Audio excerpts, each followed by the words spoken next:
Alright, so it's now time for us to do some side quests. The first one we're going to focus on is Nakano's Legendary Busters. So remember earlier on we had all of those, like, quests regarding the ghost busting guys? Yeah. Here they are again. We gotta do some ghost busting with them. There are 4 oddities around the Broadway. Kyoko is too busy dealing with fucking royal knights to solve all of this. Looking at Kyoko, I think busters is a good term for breasts. I agree. You know, yeah, I'll let you have that. Anyway, she's pointing out there are a couple of mysteries around the building. So you've got Mr. Tip Tap, you've got the creepy elevator. There's like a bunch of things you have to go around to try and figure out. And again, Kyoko doesn't have time to deal with this shit. So she's actually put this quest out herself so that we can all solve this together. She's told me to go with them. So we check the first floor. I'm running around to talk to everyone. Nothing there. Second floor. Nothing there. I have to talk to everyone. It's nighttime, so no actual NPCs are here. Third floor, still nothing, and everyone's pissed off. And I'm getting a bit pissed off, because I'm like, what the fuck am I doing here? What is this stupid quest? And yeah, the characters are all grumpy now. We came here to hunt ghosts, and there's no fucking ghosts. Maybe because they don't exist. So yeah. Because a ghost is a memory. Yeah, we went through this whole spiel before. Hold on to that. Hold on to the idea that a ghost is a memory. Because, yeah, hold that. Just hold that thought. That's what it sounds like when you hold the thought. Your brain just seizes and you collapse on the floor. Next time someone says hold that thought, I'm just gonna fucking face plant. You're right. Maybe choke on my smoke. Smoky choke.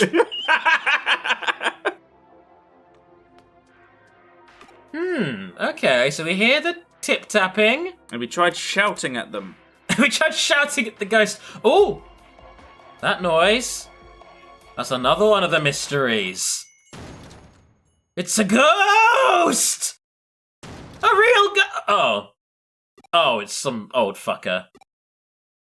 Hit him! Get him! Get him! Beat him! They start fucking rushing him, breaking all of his bones. What are you kids doing in here? Beat him with his own stick! Missy, it's morning already. I always come to this cafe to relax at this time. It's not even 4 yet. Yeah, I'm old. I don't give a fuck about time. I'm running out of time. Yeah. I live in the tower. I've arrived from the time tower. They let me out only for the night times to go to my cafe. Is that a third leg? Oh, sure. Right, you leave his trousers out of this. Right? You fucking what? You young perverts, how dare you? So apparently all of the ghost stories, they were all just this fucking guy tottering around at nighttime. So it was all a load of bullshit. This old guy is the one behind all of the urban legends, so yeah, that's it. Another week or so and he'll be a ghost anyway. Exactly, there you go. I'm so old. Oh, that makes me think, you know what, if my nan was still alive today, oh yeah? I'd still fucking hate her. Wow. What makes me drag my old bones out here every night? It feels nostalgic, but I don't know why. He's Izzy! Oh, shit! Is he? It's not Izzy. I don't know where you got Izzy from. Izzy is Izzy. Izzy's nothing to do with this whole universe. Miko. Okay. That old man recognizes Pete and called him Miko. So amidst all my questing, I ran into this area and I saw Pete just kind of chilling in the hallway. Do you know what I am? Because I don't. I don't feel anything at all. Not a thing. Fucking what? He just backed to the future, out of reality. Hey, Kyoko, something's gone down with our third employee. Something's gone very wrong. Maybe the M on his forehead means something. I think the Well, what did the old man? Miko! M for Miko. I didn't even notice that, actually. Shit! Well, now we have a mission called Ghost Cat Building. Let's go chat to that very same old man. Even though the old man is not here. We went to go see him and he's not in the cafe, That girl's dressed as a cat. It's her! Pete was the cat girl all along. Look up her skirt, see if he's there. No. He's not. Alright. So we wait until nighttime again, the old man appears. Oh, it's you again. When I was your age, I was a royal knight. Yes, quite. Oh, you couldn't find me in the afternoon? Oh, you just have bad timing. I've been waiting here for you. Let's start searching for my pet cat, Miko. My Miko is inside this wall. So if you remember way back, actually you do remember because you're playing this yourself now, Wanyamon was inside the computer, in the walls, like buried into the walls of this building. That's exactly as far as I am in the game. Yeah, there you go. You've kind of played up to the perfect point. And now the building is starting to shake. We're getting hit with a big fuck-off digital wave that's putting the entire building infrastructure at risk. So that whole little side quest about the time capsule, it's coming back in a big way now, and it threatens to destroy our entire base of operations. Oh, there goes the connection. Hey Pete, hello. What the fuck's happening? He's the villain, he's gonna destroy us all. I don't want to know. It's better not knowing. Things are fine as they are now. It's better if they don't change. Please stop. Don't wake me up from this. It's Miko. He has an M on his head and everything. No, I'm Pete. Whatever you are, Miko, come back to me. So what do you think is going the fuck on right now? Pete used to get beaten by this old man. Explain. Why would he want to avoid him? Why would he want to hide away and change his name? So you think the old man was like an abusive pet owner? What? Yeah, I mean, he's got the stick for beating it in his hand. Interesting, but he seems really remorseful and like he really wants to find this cat. Yeah. Stockholm Syndrome.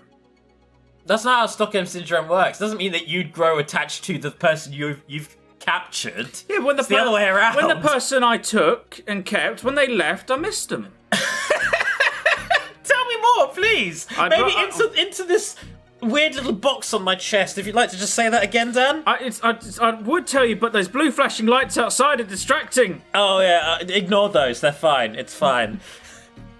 All right, we need to go into this computer again. And we need to figure out what the hell is going on. Do you remember that classmate of yours that suddenly left in the middle of term? Oh, yeah! I only saw him for a few weeks after that. Oh, interesting. Anyway, let's hop into the vacuum computer again. Right into the wall. Please let me be. Don't wake me from this dream. So what the hell is happening here? We need to suss this out. And I love this whole sequence. So I feel like generally the enemy placement in this game is all just kind of random, like different areas just have different Digimon in. I love the design of this whole mission because the actual enemy choice all impacts it to a degree. So we have this area here. The first thing you see on your way to figuring out Pete's backstory is Monzemon. So like teddy bears, plush toys, you know, kind of toys that, you know, a pet cat would play with, perhaps. So it's almost like you're going through Pete's memories at this point. And cats are scared of bears. I mean, I guess they are. I've never seen a cat fight a bear. I think cats aren't stupid enough to fight a bear, If you went to a bear enclosure and you threw a cat in there, the cat will shit itself. And then escape, hopefully. Like, yeah. And the bear will be like, oh, it's a tiny bear. You say this like you know this from experience, but yeah. I'm not allowed at Paynton Zoo anymore. Oh, okay, fair enough. I agree with that decision. Throwing cats into other animal enclosures. Just to see how they react. The RSPCA. The thing is, you can shoot a cat 8 times and it's fine. Because they have 9 lives. Oh, shut up. This bit really confused me. Look at the map. I'm not connected to that next bit. It just looks like they are because they're right next to each other. So I was sitting there holding the directional input for like ages before I realised. Oh, look. The other enemies we see in here. Cats. And cats are scared of cats. No, we're not doing the fear thing yet. So, you've got teddy bears and you've got cats. So the things that would make a cat feel like happy and safe, like its peers and cute plush toys to play with. So that's all the enemies we see in here. Either Pete was scared and is upset that he lost his owner, or he was abused.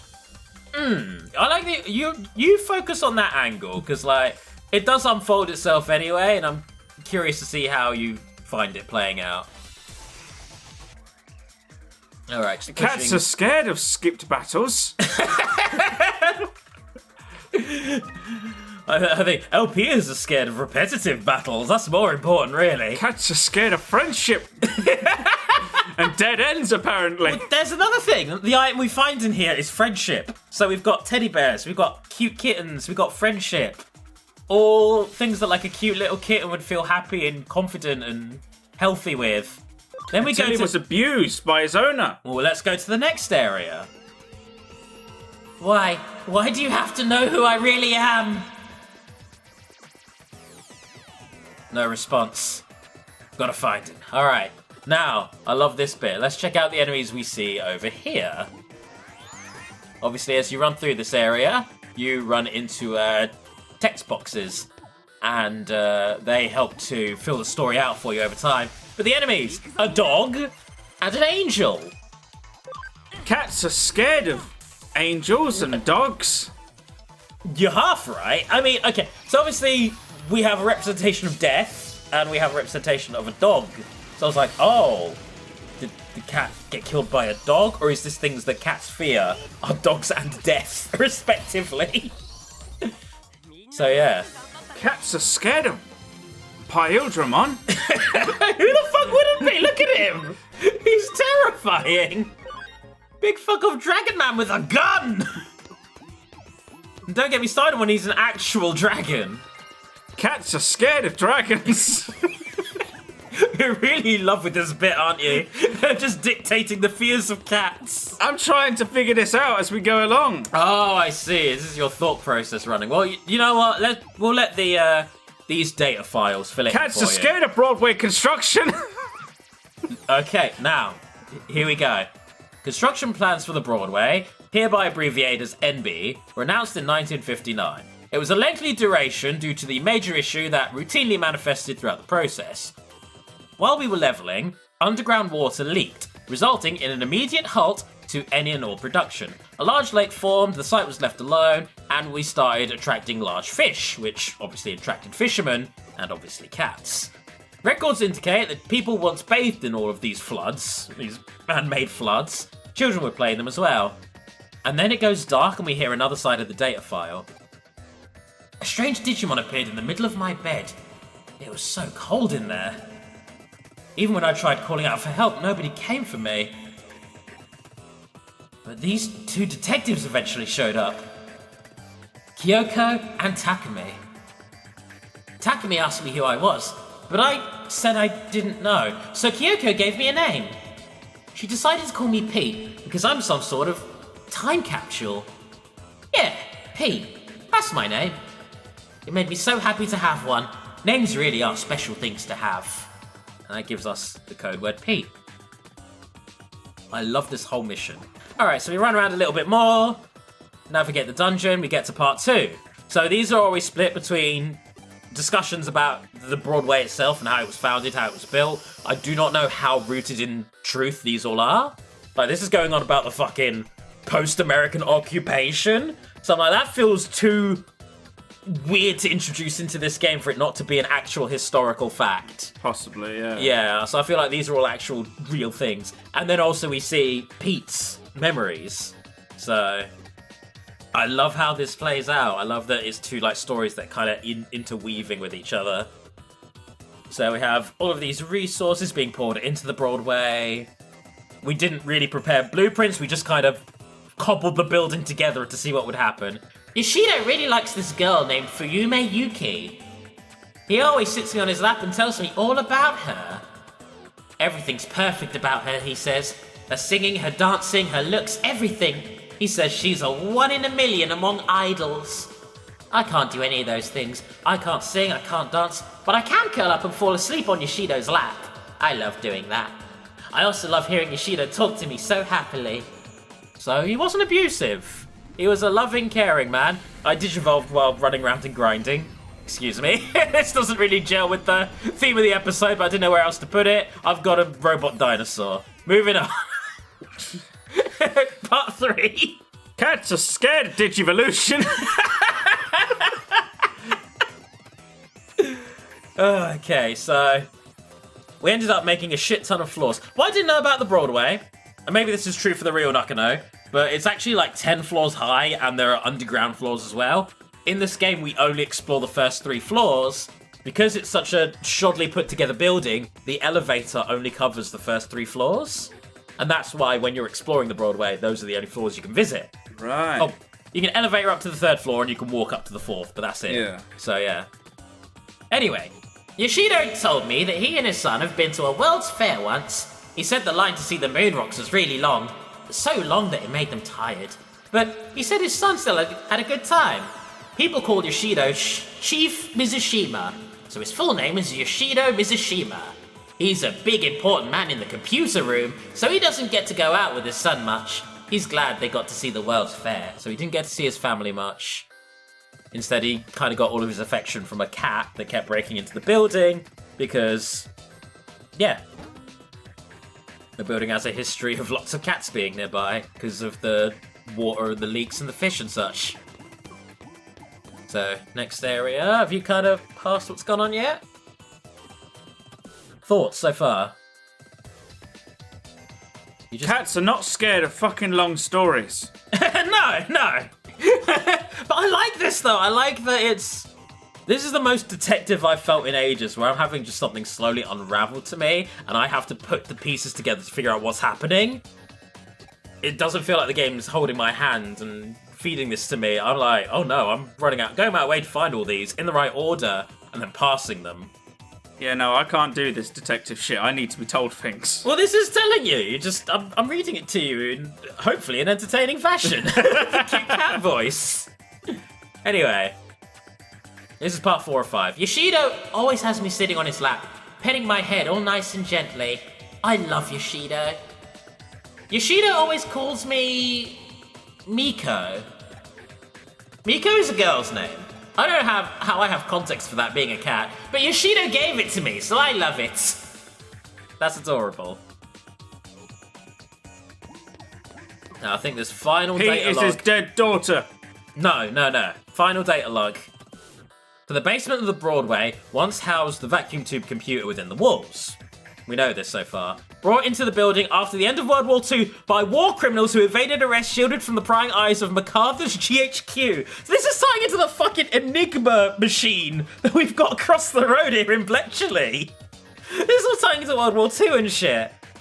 And, that machine was used for code breaking. It was literally a code breaker machine. And there was no one else to maintain and look after the machine, so we just had to bury it in a wall.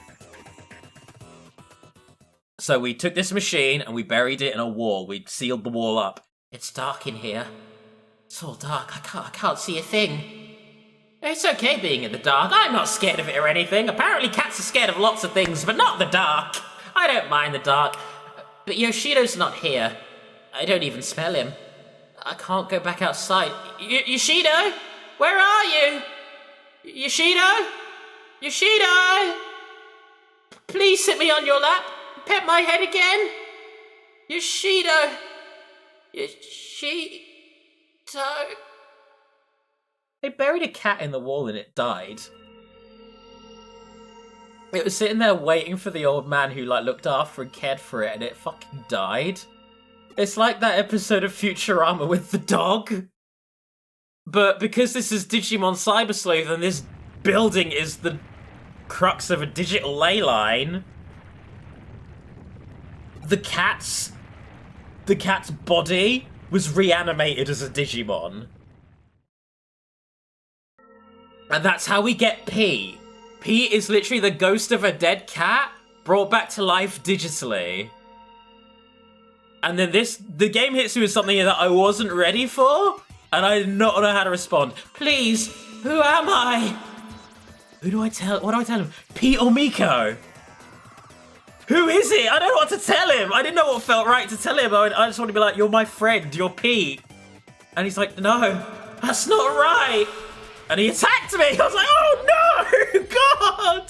This is the last thing I wanted to happen. At this point, I was like, am I about to kill one of my 2 co-workers?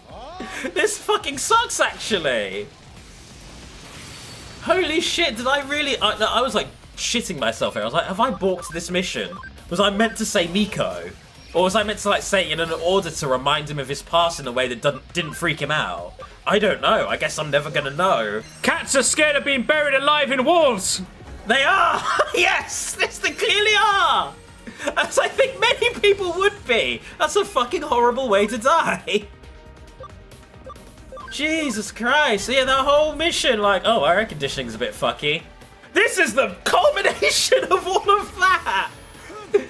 Like, god and damn! I knew we'd end up fighting Pete eventually. I knew he was the villain. He's not a villain! He's scared! He's attacking us! Having an existential crisis and he's freaking the fuck out! If people have existential crisis, I can't even fucking say it. Just hit them! Attack them! If people have sexual crises, attack them!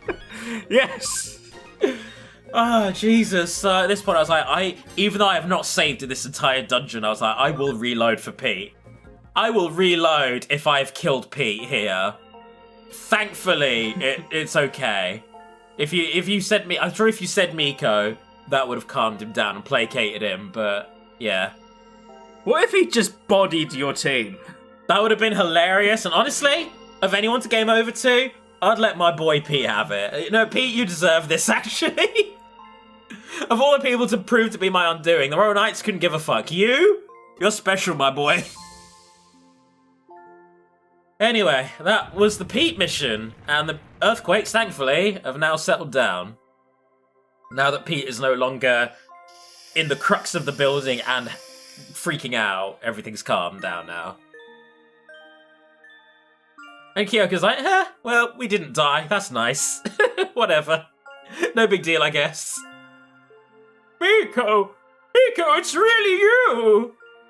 Yoshida, I'm so sorry. You've been waiting for me for so long. I'm the one who should be apologizing, Miko. I left you alone this whole time. Well, why'd you bury him in the wall? He didn't. He had to go back home to see his family. Well, fuck your family. There's a cat on the line. He was done with his work, so he had to go see his family. And then that's when they were like, oh, this guy's done with the computer. Because remember, the computer had to be maintained. He was dealing with the Enigma machine.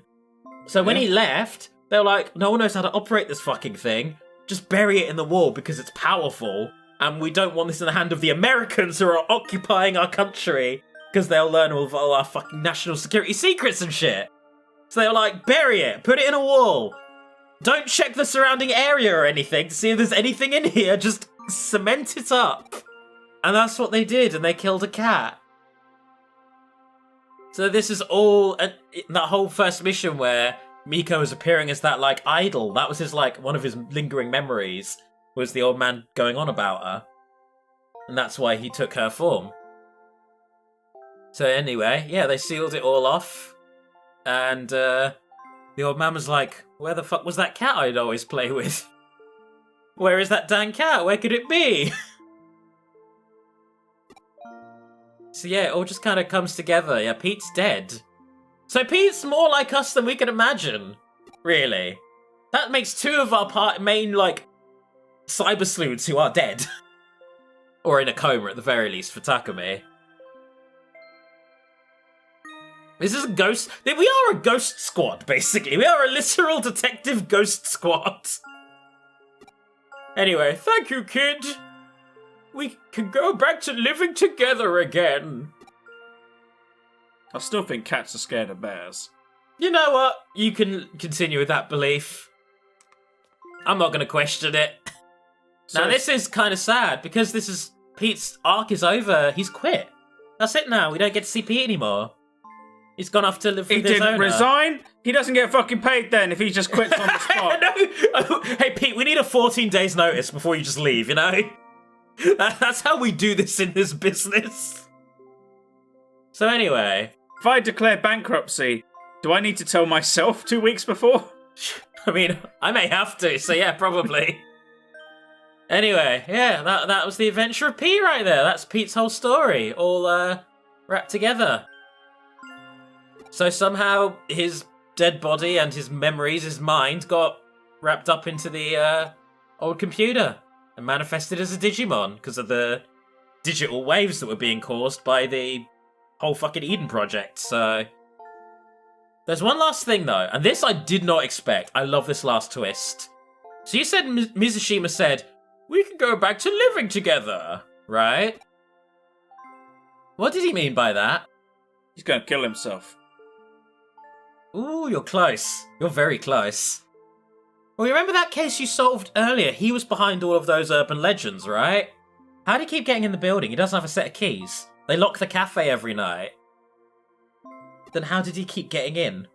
He's a ghost. He's a fucking ghost! Him and Pete are both ghosts! All the ghost missions!